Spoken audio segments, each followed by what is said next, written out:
Hello friends, in today's video we will see how to change top and bottom margins in Google Docs. I will show you how to find this page setup option so that you can change the top and bottom margins according to your need.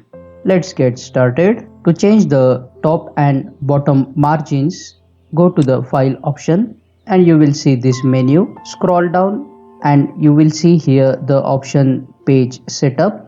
Click on the page setup and here you will see top margin and bottom margins. These are in inches, so if you want to convert it into the centimeter you should use the conversion. To change margins, just enter the number you want in inches and then click OK and the margins will be changed. Check out this useful playlist which will show you how to use Google Docs effectively. If this video solved your problem, please subscribe and don't forget to press that bell notification icon so you won't miss any new useful updates like these.